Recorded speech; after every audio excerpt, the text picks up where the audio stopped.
Hello, everyone. Welcome to another weekly training. Today, we are talking about from consultation to closing. So, we're going to be learning how to effectively communicate with our clients and how we can get them to the closing table. So, let's jump right in. I hope you have your coffee, you're all ready to go. So, we're going to go and dive. All right. So today we're going to be mastering sales skills in the real estate industry. So some things that we're going to be covering are understanding your clients, effectively communicating with them, using persuasion techniques. There's a lot of competition out there. So sometimes we kind of have to persuade them to use us. So we'll cover some different tactics on how you'll be able to do that. And then closing the deal. And of course, how important continuing education is. So let's go into lesson 1 is understanding our clients. And understanding your clients is a really, really important thing. And this is when the importance of building rapport with your clients is super, super beneficial. So we have building rapport with your clients, also asking effective questions to understand their needs and their preferences, their needs and their wants, and then also understanding their motivators and their objections. So some key points or examples with building rapport is really making small talk with your clients about their hobbies, their interests, maybe their kids, asking effective questions. So what are you looking for in your dream home? What are your must-haves? What are your nice-to-haves? Like, what are your wants? What are your needs? And then also identifying their motivators and objections, kind of what we discussed is like, are you looking to upgrade to a larger home? Do you have a growing family? Are you relocating? Is a commute to work a factor in your decision? So really understanding those pain points and then things that they are needing in their life and in that particular period of life that are really causing them to either buy or sell. So really understanding your clients, there's some exercises that you can use, exercises that you can do. So I strongly suggest getting with a buddy, a colleague, a friend, and really pay attention to their nonverbal cues. So this is going to help you build rapport with people. So if you're talking to a colleague, talking to a friend, really pay attention to their body language, pay attention to their nonverbal cues, and try to find that common ground and build a connection. Sometimes it doesn't happen immediately. Sometimes it happens like maybe on the second, third conversation. You may find out that, you have a connection in a school district. It's like, oh, my aunt went to that school, my cousin goes to that school, or I was in band, or I was in dance team, or whatever it is. Sometimes it may take a while to find that common ground, but keep listening to them and you'll be able to find it. Also identifying their motivators and objections. So use your role-playing colleague and try to identify this motivation. So ask them to role play with you and then just pretend that they're a client and you can go ahead and identify the motivators and the objections.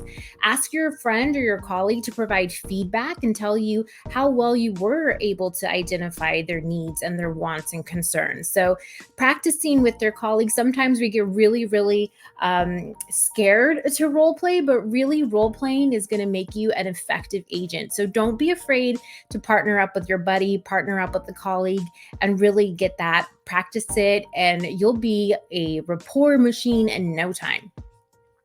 Communicating effectively. So we're going to be talking about the power of active listening, using clear and concise language to convey information, and then responding to your client's questions and your concerns. So the power of active listening is really paying attention to what your client is saying. There's a lot of us, we are in go, go, go mentality. We are hearing what they're saying, but we're not listening to what they're saying. So make sure that you listen to what they say, ask very clarifying questions, which we'll get into in the next slide, and avoid interrupting them. Don't interrupt them. Let them finish their thought and really pay attention to what they're saying. Use clear and concise language. It may sound silly. It may sound silly, but you have to remember, you are the subject matter expert. You are the real estate agent. You went to school for this. You know it. There are things, especially first-time home buyers, are not aware of, real estate jargon. They're not aware of real estate vocabulary. So they may not know what earnest money is, what an option fee is, seller concessions. Even though you use this vocabulary in everyday life, we have to remember that our clients are not familiar with this jargon at all. They're not familiar with the vocabulary. So it's our job to really use clear, concise communication and simplify it so they can understand. So also, we're going to be responding to clients' questions and concerns. So provide relevant and accurate information. Especially right now, we need to remember that disclosure is key. We have to disclose. You should always be disclosing information to your clients. So we're going to be providing that relevant and accurate information and addressing any doubts or fears or concerns that they may have. So we're going to be providing solutions to their problems. So that's the joy of real estate, right? Always wearing multiple hats. So some ways that we can effectively communicate with our client is really practice your active listening with a colleague or friend. Take turns having a conversation with each other and really focus on really listening to what the other person is saying, not just, hearing, but actually listening and understanding. I think, in real estate or even in relationships in general, just active listening can really play a huge part. So really utilizing this tool, not only in your real estate, but also in your personal, family, friends life, is really going to help you go far. So pay attention to their body language and their nonverbal cues while they are speaking and while you listen to them, and then ask their clarifying questions to show that you're engaged. So if they mention they have a dog, if they mention that they have, a daughter or a son that's in school, really ask those clarifying questions to make them understand that you are listening, and you're like, oh, what kind of dog do you have? Oh, have you gone to this dog park? Has your son or daughter, are they in any sports? Are they in any school activities? Using those questions really makes them feel heard. Also, using clear and concise language, like we mentioned earlier, some ways that we can do this is we can write a short script or an outline for a client presentation, and then practice delivering it to your colleague or your partner or a friend. And then pay attention to your pacing and your tone, and then ask for feedback on how you were able to convey the information. So make sure that you're using simplifying terms. It's our job to make sure that we are expressing things very simply and where they can understand it. So make sure that you ask your colleague or your partner, how did I do? What are some things that I can work on? Were you able to understand how this works? Are you able to understand this? What can I clarify more on? So another thing that we can do is we can respond to clients' questions and concerns. So it is crazy to tell, and I'm sure you guys all know this, but it is crazy how many real estate agents and clients will just ghost you. Like if I am reaching out to another real estate agent about a question that I have for a client and they just ghost me, or sometimes a client will just ghost me, or sometimes if you are not responding to your client quickly enough, they will find another agent who will respond to them. So respond to their questions and their concerns in a very timely manner. So once again, you're going to go and practice with a colleague. I'm very, very big on practicing with a friend, practicing with the colleague, and role playing, because it's only going to make you better. So practice responding to their questions and concerns. Pay attention to their body language. Again, body language is key. Actually, only 7% of our communication is verbal. So there's a whole other 93% that is speaking to us that is not technically speaking to us. So make sure that you are utilizing those nonverbal cues. Address their doubts and fears, and make sure that your tone is clear, concise, and have a very reassuring and professional manner. I was having a hard time saying that. Reassuring, professional manner. So make sure that you are doing those. Lesson 3 here is persuasion technique. So there's a lot of competition out there, and that doesn't mean that the competition is as good as you. It doesn't mean anything. But sometimes we have to persuade our clients or our customers at that point to utilize our services. So we are going to establish ourselves as an expert. We're going to use social media, social proof, reviews to build our credibility. And then we're going to use the art of storytelling to engage and persuade clients to work with us. So the principle of authority, we're going to be demonstrating our expertise and knowledge of the market, utilizing statistics and data. So every month, your board of realtors should, every week sometimes, they should release data and market stats about how the market is doing in your area. How did it do that month? Make sure that you're utilizing these statistics. Just the fact that you have these on hand for questions from your clients is really going to set you apart and make you look like the subject matter expert that you are. So we're going to be utilizing that. We're going to be utilizing data. We're going to be highlighting our relevant certifications and awards. All these things, they matter. And a lot of the times people are like, I'm not going to go for that certification, or I'm not going to go for this because it doesn't matter. My service is great. And if you think that way, that is fine. That is perfectly fine. There's nothing wrong with that. But there's a lot of customers out there who want to work with agents who they feel are certified in certain areas. So don't be afraid to highlight any certifications or awards that you win. It may not mean a lot to you. It may not mean a lot to whoever, but it does mean a lot to some clients. So go ahead and use that. I love awards. I love awards. I love certifications. I love learning. So make sure if you are learning and you are doing that to go ahead and highlight that. Using social proof. So social media is everywhere, obviously. So sharing testimonials from your satisfied clients, highlighting your track record of successful deals, and then mentioning any media coverage or industry recognition you've received. So if you follow me at all, you will know that I always put that I have been featured in Business Insider, Apartment Therapy, Realtor.com, The Close, all of these articles that I've been featured in. I constantly showcase that. One, because I'm super, super proud of it. And two, it's really going to go a long way with clients. So make sure that you're utilizing that because they see you. The more you put that out, the more they see you as an expert in your field.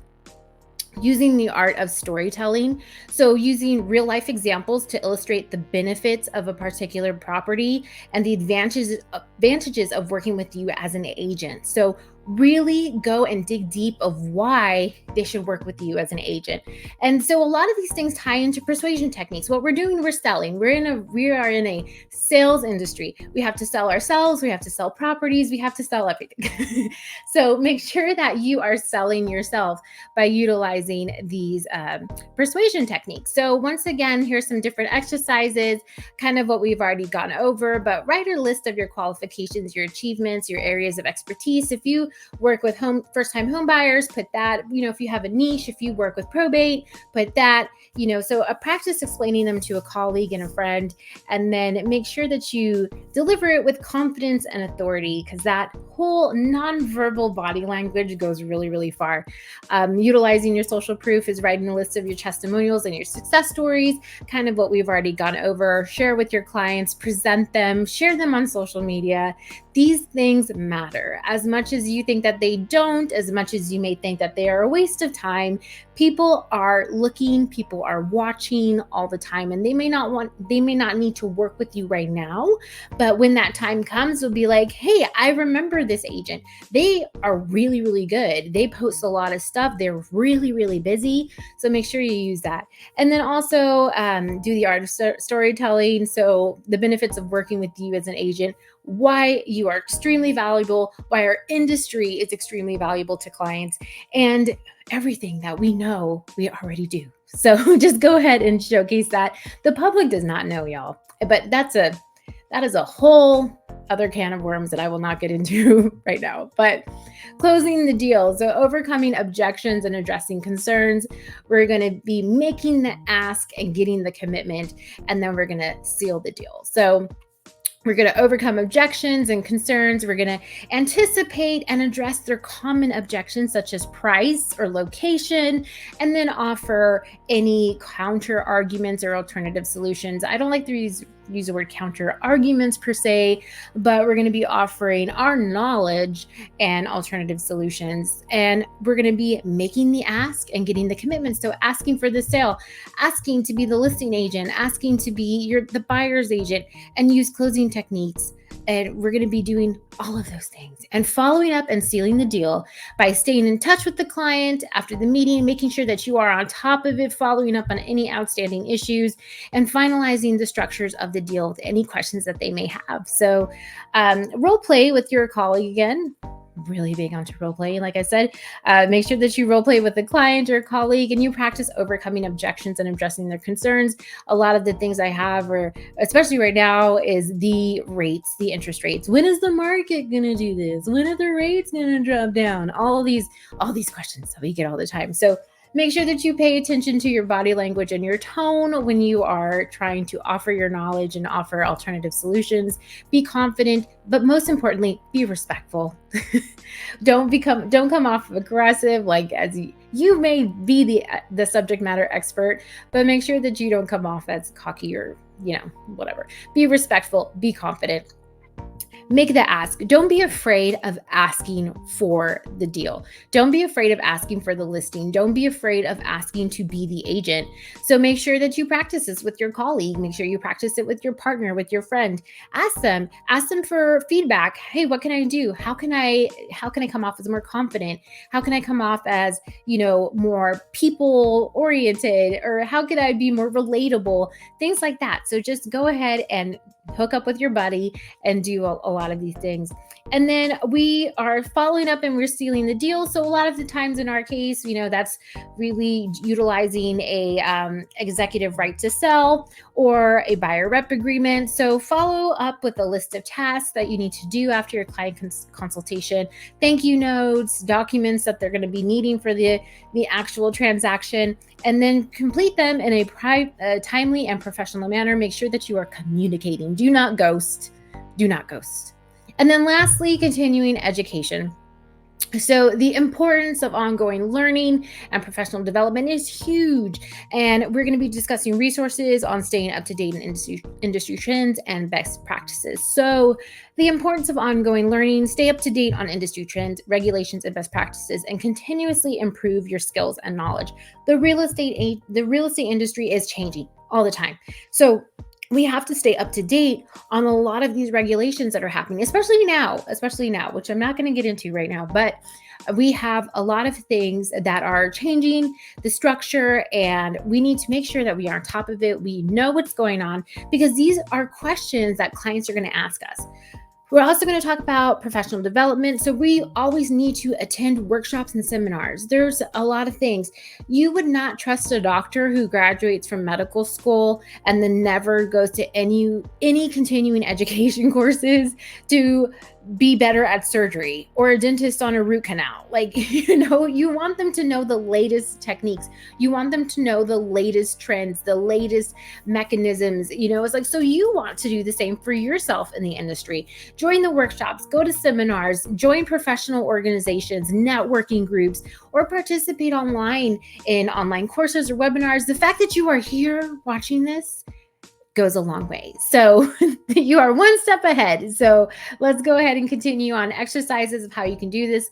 So the importance of ongoing learning, like I mentioned earlier, check with your local board. They have stats, they have market stats, they have data of everything that's going on. Make sure that you check with the NAR if you're a realtor. Make sure that you are on top of your local workshops, your online seminars. If you are interested in a certification such as a GRI, go after the GRI. If you're interested in historical homes, go after a certification with historical homes. But make sure that you are always up to date on your current list of things that you want to learn about. Make sure you're up to date on the industry as a whole. There's a lot of changes, like I mentioned, so make sure that you are aware of changes in forms and changes of policies and changes of consumer events. So make sure that you are on top of it. Resources for professional development. Make sure that you have a list of professional organizations or networking groups in your area. They could be local, they could be online, they could be virtual, they could be in person, but make sure that you write a list of professional organizations that you would love to be a part of that's going to help you, because when you make the decision to learn more and move forward and really hone your craft, that is really going to be the subject matter expert. That's going to make you the subject matter expert in everywhere. So remember, we were talking about storytelling earlier, social proof, social media, making sure that you are in these groups and you're really learning about real estate and you're learning about the changes and everything. You're keeping yourself, sharp on the whole industry. Make sure that you are posting about that. If you are in a workshop, if you are at an organization, if you join an organization, make sure you post, because even though, like I said, it may not matter to you, may not seem like that important to you, but it really is important to the people that are watching you. So, and those people that are, without sounding totally like stalker-ish, they're watching you. No, I mean like people that are watching you in the industry, they're watching your social media. They know you're a realtor. They follow you. They resonate with you. They align with you. They like you. So make sure that you are sharing all of this with your audience too, because knowing they're going to know, hey, agent so-and-so, they're on top of it. Agent so-and-so is not a part-time agent. Agent so-and-so is really someone I can trust, and I know who's going to take care of me. So make sure that you're going to those organizations. And then lastly, I want to thank you for being here, for sure. I know that it was kind of a lot of things, but I appreciate you taking the time. The fact that you are here means that you are really, really interested in developing your craft, developing who you are as an agent. So if you have any questions, feel free to reach out to me anytime. I really appreciate it. And once again, my name is Josie Rees. I'm a realtor with eXp Realty. I'm a certified mentor. I'm a success coach. If you have any questions, if you need guidance on real estate, have questions about eXp, anything like that, you can always reach out anytime. But thank you so much for taking the time to be here with me today, and I hope you enjoy the rest of your day. Have a good one, y'all.